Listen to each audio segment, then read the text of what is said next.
प्रिय भक्तों, अक्षय तृतीया के शुभ अवसर आज सुनिए कृष्ण भगवान और अक्षय पात्र की दिव्य कथा और साथ ही साथ सुने अक्षय तृतीया से जुड़ी 7 पौराणिक कथाएं।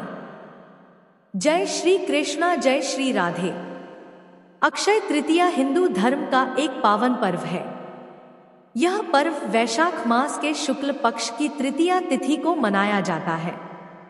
यह दिन मां लक्ष्मी को समर्पित है। ऐसी मान्यता है कि इस दिन पूजा पाठ करने से सभी इच्छाओं की पूर्ति होती है। हिंदू पंचांग के अनुसार इस साल अक्षय तृतीया 30 अप्रैल बुधवार को मनाई जाएगी। तृतीया तिथि 29 अप्रैल को रात्रि 11:47 से शुरू होगी और 30 अप्रैल को रात्रि 09:37 तक रहेगी। उदया तिथि के अनुसार अक्षय तृतीया का पर्व 30 अप्रैल को ही मनाया जाएगा। पूजा मुहूर्त। अक्षय तृतीया के दिन पूजा का विशेष महत्व होता है। इस दिन शुभ मुहूर्त में पूजा करने से विशेष फल प्राप्त होते हैं। 30 अप्रैल 2025 को अक्षय तृतीया की पूजा के लिए शुभ मुहूर्त इस प्रकार है। अक्षय तृतीया पूजा मुहूर्त सुबह 05:40 से दोपहर 12:18 तक। अक्षय तृतीया भोग। अक्षय तृतीया के दिन भगवान विष्णु और माता लक्ष्मी को विभिन्न प्रकार के भोग अर्पित किए जाते हैं। इस दिन सत्तू, खीर, हलवा, चने की दाल, ऋतु फल और मिठाई आदि भोग में शामिल करना बहुत शुभ माना जाता है। अक्षय तृतीया पूजा विधि। सुबह उठकर स्नान करें और लाल रंग के वस्त्र धारण करें। घर के मंदिर को साफ करें और एक चौकी पर लाल या पीले रंग का वस्त्र बिछाएं। भगवान विष्णु और माता लक्ष्मी की प्रतिमा स्थापित करें। गंगाजल से स्नान कराएं और उन्हें रोली, चंदन, अक्षत, पुष्प, धूप और दीप अर्पित करें। भगवान विष्णु और माता लक्ष्मी के मंत्रों का जाप करें। विष्णु सहस्त्रनाम का पाठ करना भी अत्यंत शुभ माना जाता है। खीर का भोग लगाएं। अंत में आरती करें और सभी को प्रसाद वितरित करें। इस दिन दान पुण्य का भी विशेष महत्व है। अपनी क्षमतानुसार गरीबों और जरूरतमंदों को दान करें। सोना खरीदना भी इस दिन शुभ माना जाता है। अक्षय तृतीया पर श्रद्धापूर्वक पूजा और दान करने से जीवन में भौतिक सुखों और समृद्धि की प्राप्ति होती है। किस चमत्कारिक बर्तन के कारण वनवास के दौरान पांडवों को कभी नहीं हुई भोजन की कमी? वनवास के बाद उस दिव्य बर्तन का क्या हुआ? पौराणिक काल में जब भी कोई वनवास जाता था तो उसके सामने 2 ही मुख्य समस्या होती थी। एक तो ये कि वो अपने रहने के लिए सुरक्षित स्थान की व्यवस्था कर ले और दूसरा ये कि वो रोजाना भरपेट भोजन की व्यवस्था कर ले। पांडवों ने काफी साल वनवास में गुजारे हैं और ऐसे में उनके सामने रोज भोजन की व्यवस्था करने की बड़ी समस्या थी। तो उनकी ये समस्या कैसे सुलझी, चलिए जानते हैं। पांडव जब जंगल में वनवास में थे तो उस समय न सिर्फ उनका परिवार काफी बड़ा था बल्कि उनकी कुटिया में रोजाना कई साधु संत भी आ जाते थे। उन्हें रोजाना अपना पेट भरने के साथ साथ उन साधु संतों का भी आदर सत्कार करना पड़ता था। लेकिन वनवास में रहने के कारण उनके पास हमेशा अन्न की कमी की समस्या रहती थी। लेकिन पांडवों ने इस समस्या का समाधान बहुत ही जल्दी निकाल लिया। दरअसल जब मेहमानों के सामने भोजन की समस्या होने लगी तो द्रौपदी ने युधिष्ठिर से इस समस्या का निदान करने के लिए कहा। तब युधिष्ठिर को धौम्य नाम के पारिवारिक पुजारी ने एक तरकीब सुझाई। उन्होंने युधिष्ठिर को सूर्यदेव से कुछ मांगने को कहा। युधिष्ठिर ने जल में खड़े होकर सूर्यदेव की कठोर तपस्या की। जब उनकी तपस्या से प्रसन्न होकर सूर्य उपस्थित हुए तो युधिष्ठिर ने सकुचाते हुए उन्हें अपनी समस्या बताई। तब सूर्यदेव ने उन्हें वरदान स्वरूप एक अक्षय पात्र दिया और कहा कि जब तक आधिरी भोजन द्रौपदी नहीं कर लेती तब तक इस अक्षय पात्र का भोजन कभी समाप्त नहीं होगा। इस पात्र से उन्हें अन्न, फल, शाक आदि 4 प्रकार की भोजन सामग्रियां मिलती रहेंगी। कथाओं के अनुसार जब दुर्योधन को इस अक्षय पात्र के बारे में पता चला था तो उसे बहुत गुस्सा आया था। वनवास के बाद क्या हुआ अक्षय पात्र का? जब पांडवों ने अपने 13 वर्ष के वनवास को पूरा किया तो वो उस अक्षय पात्र समेत महल में आ गए, लेकिन अब उन्हें उसकी जरूरत नहीं थी। लेकिन वो पात्र एक देवता से मिला वरदान था, इसलिए उन्होंने उस पात्र को महल में सजाकर सुरक्षित रख दिया। जब द्रौपदी के भोजन करने के बाद पहुंचे थे दुर्वासा ऋषि, कथा के अनुसार जब यह बात दुर्योधन को ज्ञात हुआ कि पांडवों के पास अक्षय पात्र है तो उसने पांडवों को दुर्वासा ऋषि द्वारा शापित करने का षड्यंत्र रचा। उसने अपने यहाँ पधारे हुए दुर्वासा ऋषि की खूब सेवा की। जब उन्होंने दुर्योधन से प्रसन्न होकर उसे कुछ मांगने को कहा तब उसने उनसे युधिष्ठिर के यहाँ पधारने को कहा। जब दुर्वासा ऋषि ने पांडवों के पास जाकर भोजन करने का विचार किया तो अक्षय पात्र का आखिरी भोजन द्रौपदी ने कर लिया था। उन्होंने संदेश भिजवाया कि स्नान करने के बाद वो अपने शिष्यों समेत दुर्योधन के आश्रम आ रही हैं। अब चूंकि द्रौपदी ने भोजन कर लिया था तो अक्षय पात्र में अब और अधिक भोजन उस दिन नहीं आ सकता था। तब दुर्वासा ऋषि के श्राप के डर के मारे द्रौपदी ने कृष्ण से मदद मांगी। कृष्ण आए और उन्होंने द्रौपदी से अक्षय पात्र लाने के लिए कहा। उसमें एक चावल का दाना बचा हुआ था जिसे श्री कृष्ण ने खा लिया।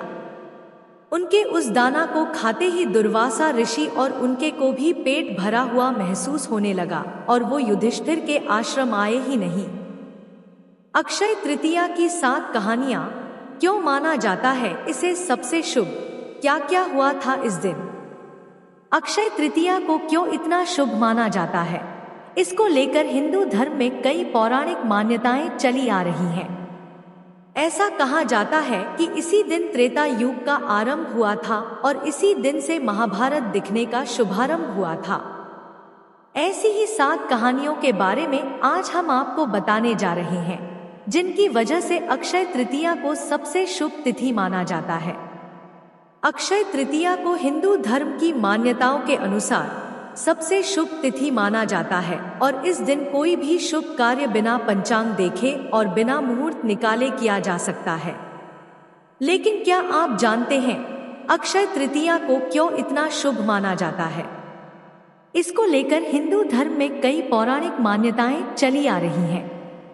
इसे युगादि तिथि भी माना जाता है। कहते हैं कि इस दिन ही त्रेता युग का आरंभ हुआ और भगवान परशुराम का अवतार भी इस दिन हुआ था। और भी कई शुभ पौराणिक घटनाएं इस दिन हुई थी। इस संबंध में आज हम आपको ऐसी ही 7 कहानियों के बारे में बताने जा रहे हैं। अक्षय तृतीया पर भगवान परशुराम का अवतार। पौराणिक मान्यताओं के अनुसार अक्षय तृतीया के दिन ही भगवान श्रीहरि के छठे अवतार परशुराम जी का प्राकट्य हुआ था।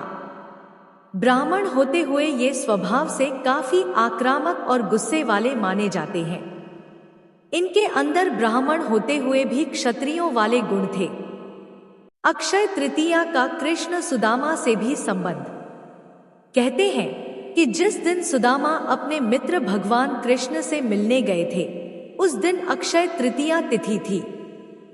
सुदामा के पास कृष्ण को भेंट करने के लिए चावल के मात्र कुछ मुट्ठी भर दाने ही थे जिन्हें उन्होंने श्री कृष्ण के चरणों में अर्पित कर दिया। उनके इस भाव के कारण कान्हा ने उनकी झोंपड़ी को महल में बदल दिया। इस तरह सुदामा जी को भी इस दिन अक्षय निधि की प्राप्ति हुई थी। अक्षय तृतीया पर युधिष्ठिर को मिला अक्षय पात्र। कथाओं के अनुसार अक्षय तृतीया पर ही युधिष्ठिर को कृष्ण जी ने अक्षय पात्र दिया था। इस पात्र की यह विशेषता थी कि इसका भोजन कभी समाप्त नहीं होता था।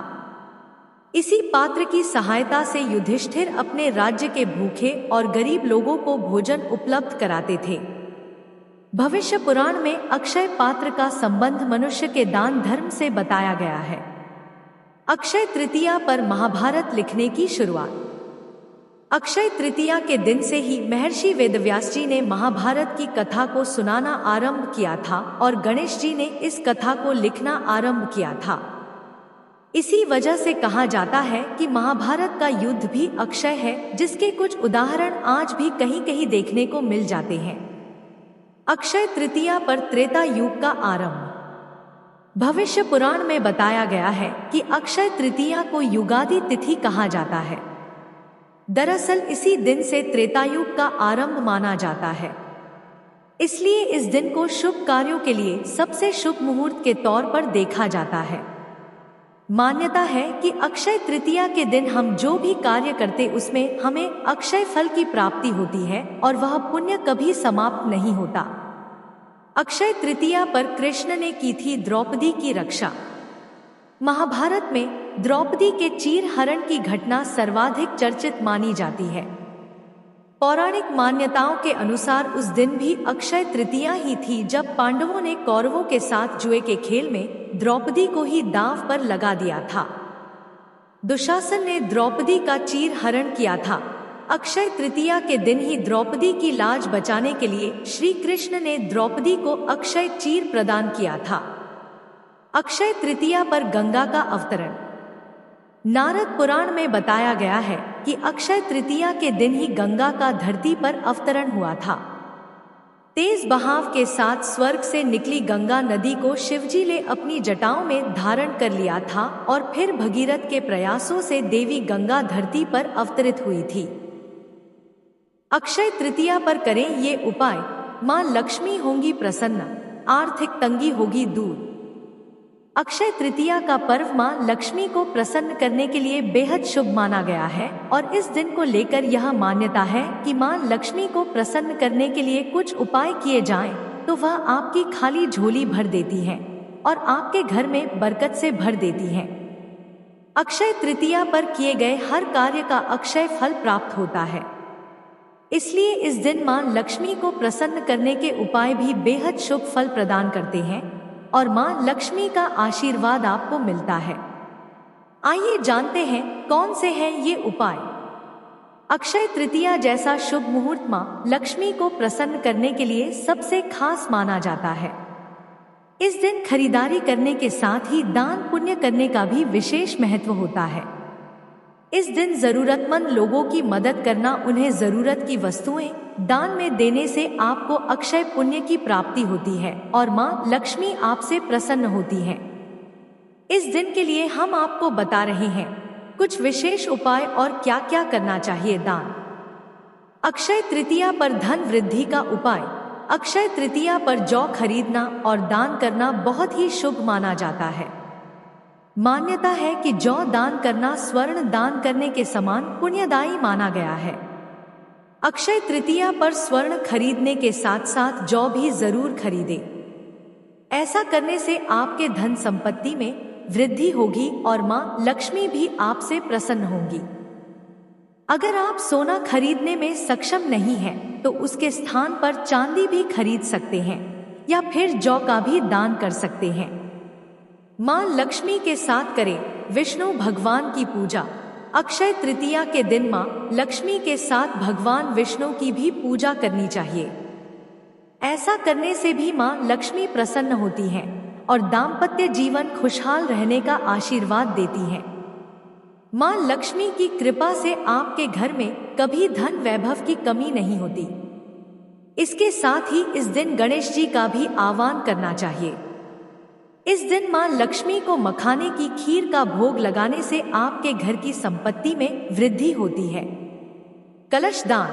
अक्षय तृतीया के दिन जल से भरे कलश का दान करना सबसे शुभ माना जाता है।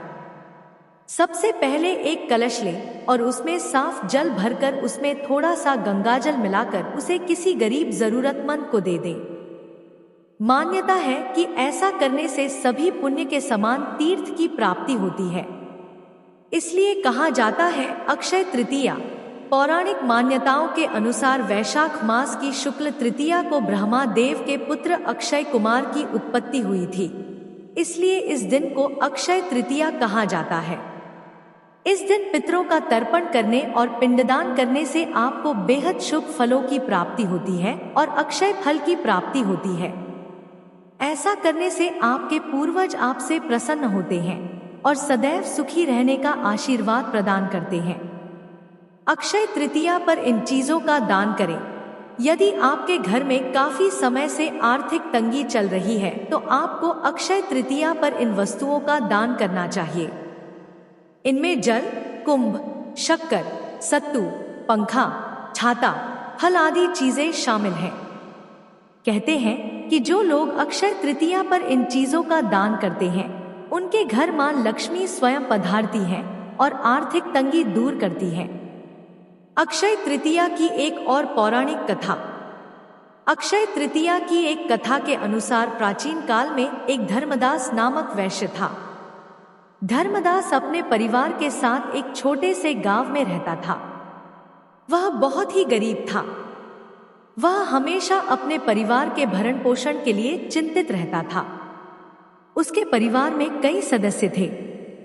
धर्मदास बहुत धार्मिक प्रवृत्ति का व्यक्ति था। उसका सदाचार तथा देव एवं ब्राह्मणों के प्रति उसकी श्रद्धा अत्यधिक प्रसिद्ध थी। अक्षय तृतीया व्रत के महात्म्य को सुनने के पश्चात उसने अक्षय तृतीया पर्व के आने पर सुबह जल्दी उठकर गंगा में स्नान करके विधिपूर्वक देवी देवताओं की पूजा की। व्रत के दिन सामर्थ्यानुसार जल से भरे घड़े, पंखे, जौ, सत्तू, चावल, नमक, गेहूं, गुड़, घी, दही, सोना तथा वस्त्र आदि वस्तुएं भगवान के चरणों में रखकर ब्राह्मणों को अर्पित की। यह सब दान देखकर धर्मदास के परिवार वाले तथा उसकी पत्नी ने उसे रोकने की कोशिश की। उन्होंने कहा कि अगर धर्मदास इतना सब कुछ दान में दे देगा तो उसके परिवार का पालन पोषण कैसे होगा। फिर भी धर्मदास अपने दान और पुण्य कर्म से विचलित नहीं हुआ और उसने ब्राह्मणों को कई प्रकार का दान दिया।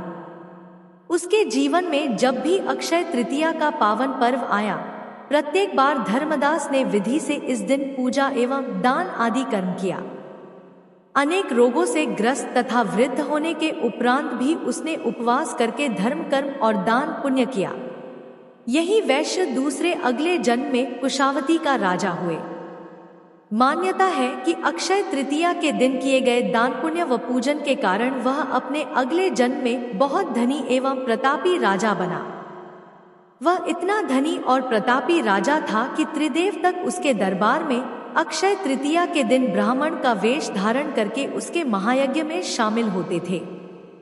अपनी श्रद्धा और भक्ति का उसे कभी घमंड नहीं हुआ। वह प्रतापी राजा महान एवं वैभवशाली होने के बावजूद भी धर्म मार्ग से कभी विचलित नहीं हुआ। माना जाता है कि यही राजा आगे के जन्मों में भारत के प्रसिद्ध सम्राट चंद्रगुप्त के रूप में पैदा हुए थे। जैसे भगवान ने धर्मदास पर अपनी कृपा की, वैसे ही जो भी व्यक्ति इस अक्षय तृतीया की कथा का महत्व सुनता है और विधि विधान से पूजा एवं दान आदि करता है, उसे अक्षय पुण्य एवं यश की प्राप्ति होती है।